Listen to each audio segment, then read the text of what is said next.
Même si cette vidéo est complètement improvisée, je m'aime et je m'accepte totalement.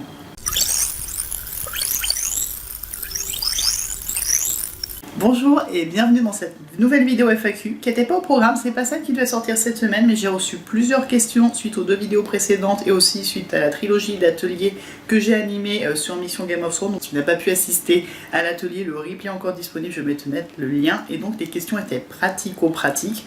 Ok, on n'est pas tous égaux face au stress, ok, il y a des gens qui réagissent mieux que d'autres face au stress, mais comment on peut faire pour faire partie de ceux qui réagissent le mieux face au stress? Est-ce qu'il y a des outils magiques? Est-ce qu'il y a des moyens de gérer le stress? Et la réponse est oui. Je me suis dit que ça ferait un super enchaînement pour faire une nouvelle vidéo FAQ, un peu format trilogie sur ces 3 dernières. Du coup, est-ce que le stress est notre ami? Est-ce qu'on est tous égaux face au stress? Et bien, comment faire pour gérer le stress et en faire un ami?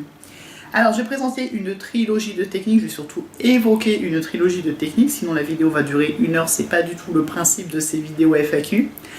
La technique qui a le plus fait ses preuves, que j'ai appelée la pierre de dragon dans mon approche Game of Thrones, c'est une technique qui permet d'agir directement sur l'accumulation de cortisol. Je vous expliquais que le burn-out c'était l'accumulation de stress, donc la pile va s'oxyder de l'intérieur, se cramer de l'intérieur et s'effondrer, c'est le burn-out. Et cette accumulation de stress, en fait, c'est une accumulation de cortisol qui va perturber le fonctionnement du cerveau, qui va perturber le fonctionnement des défenses immunitaires, ce qui fait qu'on va être plus souvent malade et qui va à terme totalement épuiser. Et puis en fait le cortisol n'est pas complètement nocif, c'est comme le stress, il est là pour nous aider à nous lever le matin et à la fin il s'effondre. Et c'est aussi pour ça que littéralement souvent les personnes qui font un burn-out ne peuvent pas se lever parce qu'en fait elles ont même plus cette toute petite étincelle d'énergie qui permet de démarrer la machine le matin comme une batterie. En fait c'est comme si la batterie était à plat mais en passant par une phase d'oxydation plutôt que de se vider progressivement.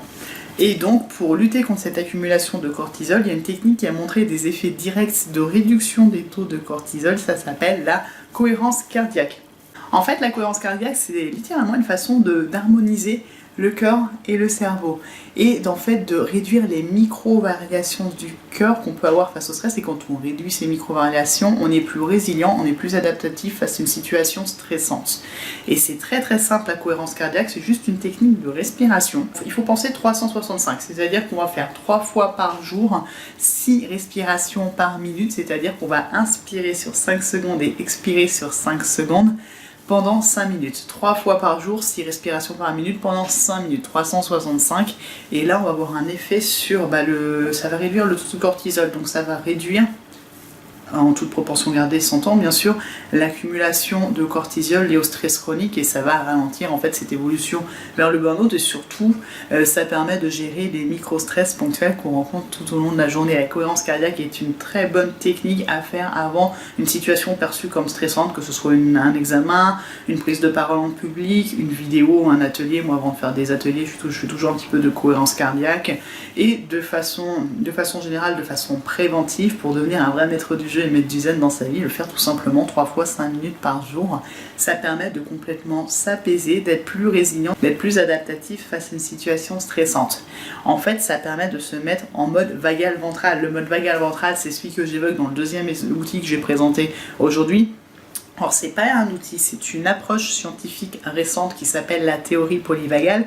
On a montré qu'il y avait 3 états face au stress, j'en parlais dans la dernière vidéo. L'état sympathique qui va être en lutte ou fuite, qui est un peu notre mode par défaut, c'est pour ça qu'on s'épuise, parce qu'on est tout le temps en mode lutte ou fuite, donc tout le temps dans la dépense d'énergie, on peut pas tenir ça sur la durée, c'est pas possible. On se met en mode dorsal prostré, vagal dorsal prostré, on se préserve, on préserve son énergie, mais on n'est plus en mesure de bouger. Le burn-out typiquement est un mode dorsal extrême, c'est un gros coup de frein qui fait qu'on peut plus se lever, on peut plus avancer. Donc c'est un moyen de se préserver, mais ça permet pas d'avancer, donc c'est problématique pour gérer le quotidien. On a le mode vagal ventral qui est le mode aware, où on est résilient, on est dans un état de coping, on arrive à gérer son stress. Ce sont les fameuses personnes qui sont moins sensibles aux effets nocifs du stress, tout simplement. Ils ne pensent pas qu'il y a des effets nocifs, et donc ces effets nocifs n'ont pas cours sur eux en fait. Et on peut jouer là-dessus. Alors moi, la théorie polyvagale, je la positionne dans un premier temps comme une façon d'observer son état par rapport à un stress. C'est une façon d'évaluer l'intensité du stress perçu qui fait qu'on va en fait pouvoir accueillir son stress, s'adapter et adapter ses actions en fonction du niveau de stress qu'on a perçu. Donc pour moi, la théorie polyvagale, je la mets en outil d'observation et on peut aussi jouer sur les différents états, ce que j'expliquais la dernière fois. Et pour ça, on va construire en fait un centre de ressources qui est personnalisé. Donc là, c'est pas un outil qui va pour tout le monde, c'est plusieurs outils qui ont trouvé leur rationalisation dans la théorie polyvagale, notamment la cohérence cardiaque, le yoga, tout ce qui est exercice de respiration, la respiration pranique, va nous mettre dans des états, dans un état vagal ventral, on va être plus à même de gérer une situation stressante, donc on va être plus adapté et moins impacté par le stress, donc c'est vraiment quelque chose de très très très précieux. Mais au-delà de ces outils, pour beaucoup ancestraux qui ont été validés par la théorie polyvagale, le vrai travail, celui qu'on fait dans les accompagnements de coaching, qu'on fait dans toutes mes formations de stress, que ce soit la quête de Stress Fighter à toute heure, Mission Game of Thrones en mode dragon, cet exercice, il y a à chaque fois, c'est construire les outils qui vont nous mettre dans un état de résilience et de stress défense. Et ça, c'est propre à chacun, il n'y a pas vraiment de recette toute faite.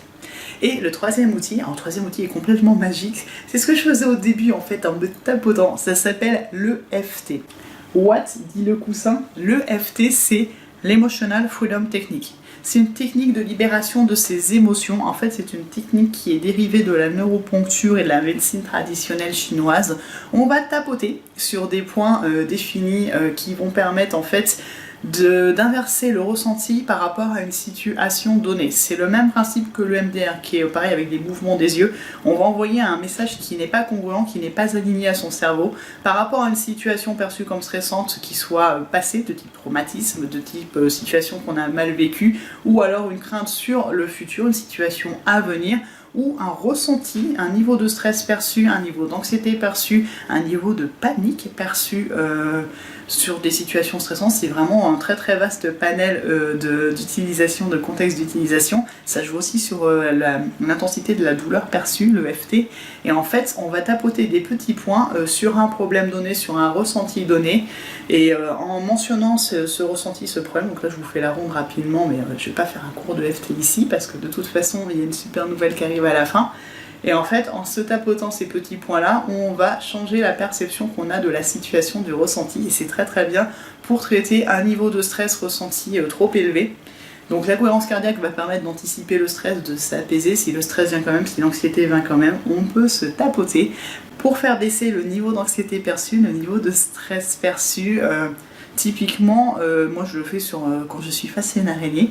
Même si je suis face à une araignée, je m'aime et je m'accepte totalement. Je suis face à une araignée, elle est beaucoup trop grosse pour moi, j'ai peur qu'elle me mange. C'est une grosse araignée, je ne sais pas quoi faire. J'ai peur des araignées, elles vont me manger. On fait tourner comme ça, et en fait, on va être plus à même de gérer l'araignée. Bon, je prends l'araignée parce que typiquement, c'est quelque chose qui me fait monter en stress assez rapidement, et rien qu'en faisant ça, j'arrive à gérer. Les mauvaises langues diront que les araignées que j'ai croisées récemment étaient plutôt petites, dans un sens tant mieux, mais j'ai su les gérer.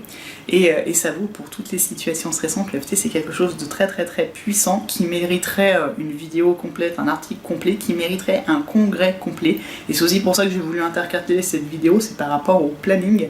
En fait, il y a le congrès virtuel de l'EFT qui a lieu tous les ans, qui va commencer le 2 mai prochain, c'est du 2 au 10 mai, c'est gratuit. Donc je vous invite à vous inscrire, ne serait-ce, même si vous ne regardez pas toutes les conférences, parce qu'il y en a beaucoup, on n'a pas forcément le temps, sélectionnez les conférences qui sont plus liées à vos problématiques, mais surtout en vous inscrivant, vous aurez un kit d'initiation à l'EFT qui reprendra les petits points que je vous ai montrés là, avec une petite fiche récap, une petite vidéo d'explication, donc il vous expliquera comment l'utilisez vous sur vos problématiques données. Et moi, c'est aussi quelque chose que j'utilise dans mes coachings et mes accompagnements pour gérer le niveau de stress. Alors, il n'y en a pas dans mes formations en ligne actuelles, il y en aura sur la prochaine qui va venir au mois de mai.